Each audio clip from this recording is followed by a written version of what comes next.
পুরাতন মালদা পৌরসভার চেয়ারম্যানের পদ থেকে কার্তিক ঘোষকে সরানো নিয়ে বিস্ফোরক দলেরই এক কাউন্সিলরের।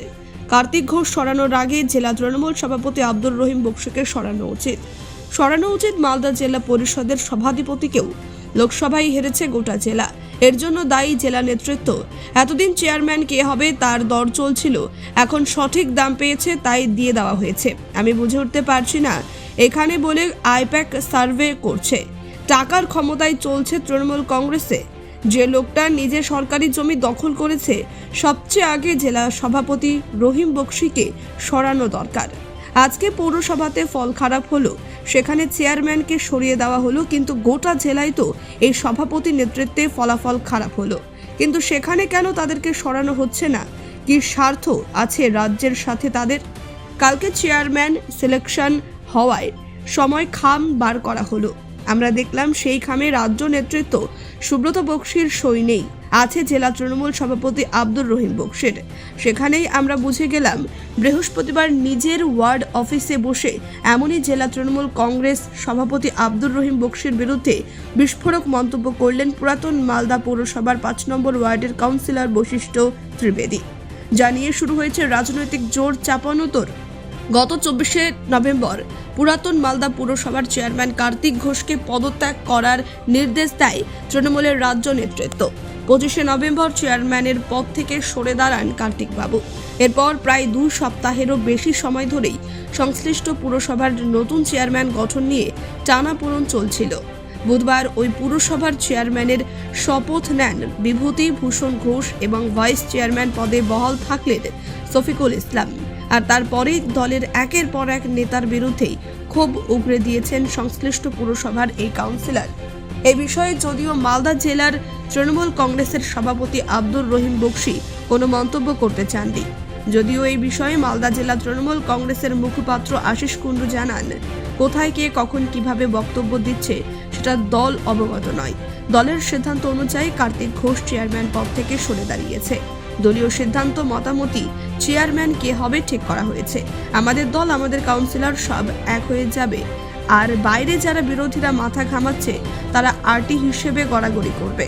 পুরাতন মালদা বিধানসভা কেন্দ্রের বিধায়ক গোপাল সাহা জানান, পুরাতন মালদা পৌরসভার চেয়ারম্যান নির্বাচিত হয়েছে, আমরা দেখেছি। তবে লোকসভা নির্বাচনে বেশিরভাগ পৌরসভার ওয়ার্ডগুলিতে বিজেপি লিড দিয়েছে। মানুষের রায়কে এই তৃণমূল কংগ্রেস মেনে নিতে পারেনি। চেয়ারম্যান চেঞ্জ করে তৃণমূলের কোনো লাভ হবে না, কারণ পুরাতন মালদা পৌরসভার মানুষ বিজেপির সাথে রয়েছে, আর এই তৃণমূল কংগ্রেস হচ্ছে কাটমানির দল। যে পয়সা দিতে পারবে তারাই এই দলের পদ নিয়ে থাকবে। দেখুন, দলের প্যাডে দলের যিনি জেলা সভাপতি তিনি তার প্যাডে লিখে দিয়েছিলেন,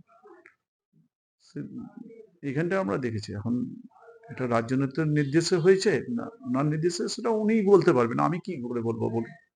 সেটা তো আমি বলতে পারবো না। আমাকে সরিয়েছে, আমি আর কি বলবো? সেটা দলই ভালো বলতে পারবে যে সরিয়ে নিশ্চয়ই ভালো হবে, দলই ভালো বলতে পারবে। দল সরিয়েছে, দল, আমি এখানটা কি বলবো বলুন? দলই ভালো বলতে পারবে সরিয়েছে। এখান থেকে গ্রাউন্ড লেভেল থেকে যেটা রিপোর্ট গেছে, সেটা কি রিপোর্ট গেছে এখন দল ভালোভাবে বলতে পারবে, আমি ঠিক বলতে পারবো না। কিন্তু আমার যতদূর বিশ্বাস, মানুষের প্রতি আমার বিশ্বাস আছে, মানুষে আছে। মানুষ সাধারণ মানুষ। আমি কোনোদিন দল যে নির্দেশ দিয়েছিল সেই নির্দেশ অনুযায়ী আমি কাজ করেছিলাম, সাধারণ মানুষের কাজ করেছিলাম, উন্নয়ন করেছিলাম, মানুষকে সঙ্গে নিয়ে উন্নয়ন করেছিলাম। আমরা সাধারণ মানুষ আমার বিরুদ্ধে নয়।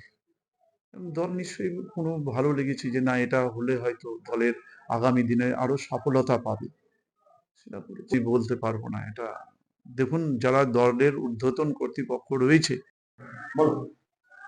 কোথায় কে কি কোনভাবে বিচ্ছিন্ন বক্তব্য রাখছেন সেটার ব্যাপারে আমরা দল অবগত না। কারণ বিজেপি নিশ্চয়ই ঠিক করবে না কোন পৌরসভার কে চেয়ারম্যান হবে। যে কার্তিক ঘোষ রেজিগনেশন জমা দিয়েছে দলের সিদ্ধান্ত অনুযায়ী, কার্তিক ঘোষও দলের অত্যন্ত শৃঙ্খলাপরায়ণ নেতা, সেই জন্যই দলের অনুশাসন মেনে তিনি রেজিগনেশন দিয়েছেন। আর কাকে চেয়ারম্যান করা হবে সেটা তো বিজেপি ঠিক করে না, রাস্তায় আলোচনা করে ঠিক হয় না। দলীয় সিদ্ধান্ত মোতাবেক বিভূতি ঘোষ চেয়ারম্যানে ওভারটেকিং করেছেন। এখানে বাইরের যারা বিজেপি হোক, কংগ্রেস হোক, সিপিএম হোক, যারা তামাক খাওয়ার চেষ্টা করছেন তাদেরকে বলবো এগুলোর ব্যাপারে তাদের মাথা না কামানোই ভালো।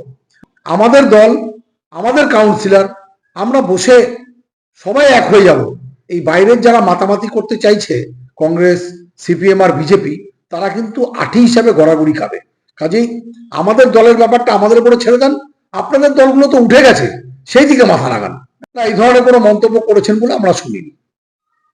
উনি এই ধরনের কোনো কথা বলে থাকেন, সে ব্যাপারে দল সিদ্ধান্ত নেবে, কিন্তু এই ধরনের কোনো কথা বলেছেন বলে আমাদের কাছে কিন্তু খবর নেই। সারা পশ্চিমবঙ্গ জুড়ে কোথায় কে কোন চেয়ারে বসবে, কে কোন পদে আসীন হবে, তার সমস্ত সিদ্ধান্ত দলীয়ভাবে রাজ্য নেতৃত্ব যেভাবে নির্দেশ পাঠায় জেলাকে, সেইভাবেই জেলা সেটাকে বাস্তবে রূপদান করে, এর বাইরে কিছু না। কি বলবেন? অনুমালদা পৌরসভার চেয়ারম্যান নির্বাচন হয়েছে, পুনরায় নির্বাচিত করেছে পার্টি। এটা তো নতুন কিছু নয়, তৃণমূল কংগ্রেসের একটা কালচার।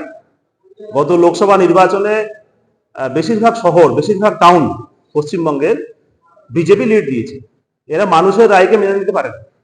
মানুষ কোথায় ভোট দিবে, কোথায় কি করবে, কাকে নির্বাচিত করবে, সেটা মানুষের ব্যাপার। ওলমালদা পৌরসভাতেও এখানে চেয়ারম্যান পরিবর্তন করেছেন।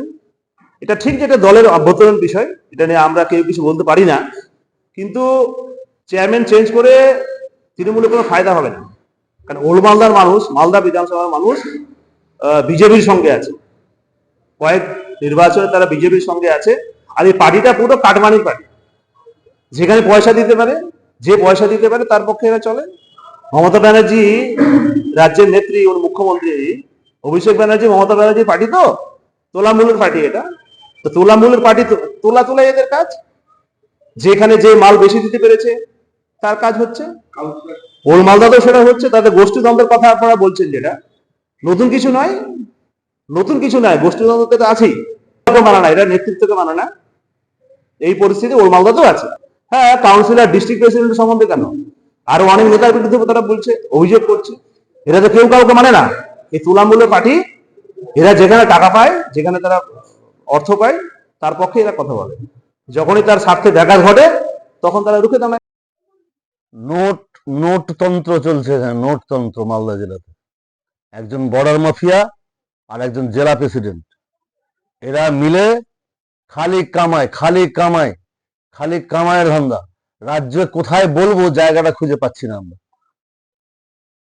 আর এরা যেখানে দেখো সেখানে টাকা ধান্দা, যেখানে দেখো সেখানে টাকার ধান্দা। আজকে যদি ভোটের হারের জন্য যদি কার্তিক ঘোষকে সরতে হয়, তাহলে সবচেয়ে আগে তো রহিম বাবুকে সরা উচিত।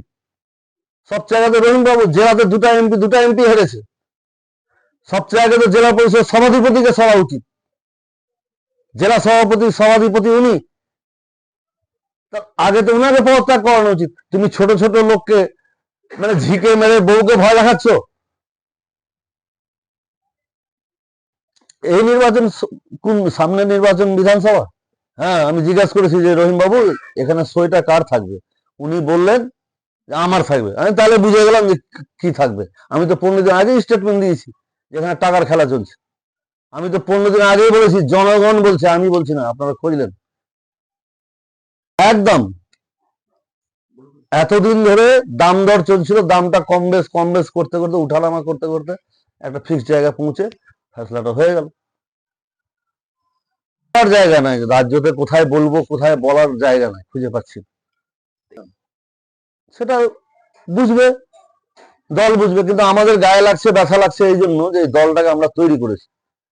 আমরা প্রথম থেকে সৃষ্টিদাতা আমরা এই দলের। তখন আমাদের গায়ে এই সমস্ত লোক, এই বিভূতি ঘোষ, এই কার্তিক ঘোষ, এরা আমাদের গায়ে থুতু ফেলেছে, আমাদেরকে ইট পাটকেল মেরেছে। আজকে গায়ে ব্যথা লাগছে ওই জন্যই যে চোখের সামনে তৃণমূল দলের নৌকা ধীরে ধীরে ডুবতে বসেছে আমাদের মালদাতে। এই জন্য গায়ে লাগছে একদম। আর এত কথা বলাতে যদি দল বিরোধী মনে করতে পারে, আমি সত্যি কথা বলতে এক পা পিছু চলবো না। হ্যাঁ, রহিম বক্সি আর একজন ঘোষ, কি ঘোষ আছে, বর্ডার মাফিয়া, তারা দুজন মিলেই চালাচ্ছে গোটা মালদা জেলাটাকে। আমি তো শুনছি যে এখানে একজন ঘোষ বলে ক্যান্ডিডেট হবে। আমাদের এই বিধানসভায় একজন ঘোষ আগে ডিক্লেয়ার হচ্ছে যে আমাদের ক্যান্ডিডেট হবে। রাজ্য ঠিকই করলো না, আর উনিরা বলে বেড়াচ্ছেন আমার বউ দাঁড়াবে, তা অমুক দাঁড়াবে। মালদা থেকে পরিতোষ সরকারের রিপোর্ট, কুলিক নিউজ।